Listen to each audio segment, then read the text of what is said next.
Now, France and Germany are moving forward with their plan to build a joint battery cell factory for electric vehicles. The two countries are asking the European Commission to approve state subsidies to jumpstart the project. And the French and German economic ministers are meeting in Paris today to discuss their alliance. The aim is to make Europe less dependent on batteries from Asian suppliers. Electric cars are still something of a rarity on the streets. The same goes for charging stations. Last year, just 2 million electric cars were sold worldwide. But that's about to change. All the major car makers have announced plans to develop electric models. And that means batteries, without which the vehicles simply can't budge. Battery production is concentrated in the hands of just a few, mainly Asian companies. The heavyweights include China-owned Envision AESC. It supplies Nissan, among others.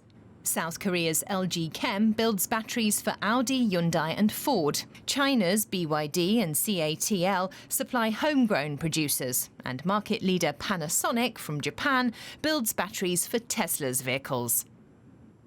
Now, Germany and France want to spend around 1.7 billion euros in developing Europe's battery production. But some are warning against using tax revenue to subsidise the sector.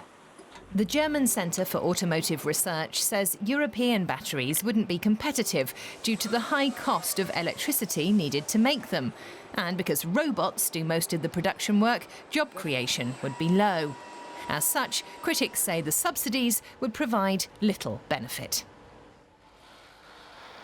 Monica Jones from DW Business has been looking into this story for us. Monica, there has been then plenty of criticism of this project. Too expensive, no real impact on the jobs market.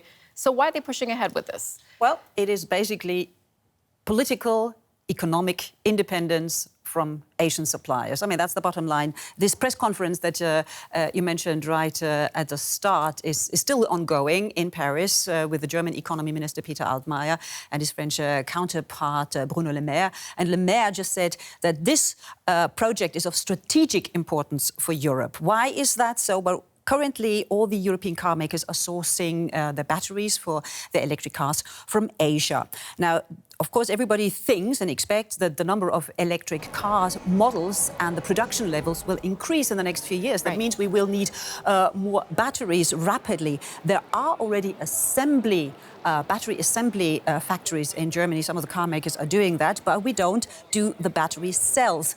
And there is the fear that, especially also with geopolitical global trade tensions, think of US-China trade war, relying on Chinese battery cells, for example, could be tricky for European car makers. I found an interesting quote of the French President Emmanuel Macron. He says that as the President of France, I cannot be happy with a situation where 100% of the batteries of my electric vehicles are produced in Asia. So this is probably the main reason why the two countries are going ahead with their own consortium. A strategic move, but what about the prospect of jobs here that could be created? Well, that is, yes, I mean, to some extent, the criticism is right, of course, but that is not surprising. I mean, smart factories, robotics, artificial intelligence, it'll just sort of creep into all layers of our everyday life, and that will be with car production as well. But just to give you an example where it could maybe be of benefit, there are media reports that say that if this alliance was to go ahead, there's the plan to convert the Opel factory in Kaiserslautern on the border to France in the German city of Kaiserslautern into a battery cell production site. Remember that Opel was in real dire straits, still struggling. They have about 1,700 employees. They're currently working mostly on diesel engines. That is not brilliant when you think about the diesel scandal, about climate change, the combustion engine, maybe not that attractive anymore.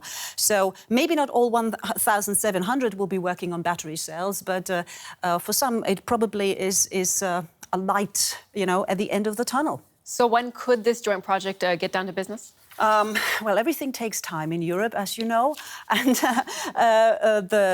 they basically applied, or they asked the European Commission to approve subsidies, state subsidies. That is tricky because they have to comply with EU competition law. So yes, you can expect that this will take at least half a year for the real approval. In the meantime, they hope to get the provisional go-ahead in order to start those alliances. All right, Monica Jones from DW Business, thank you so much.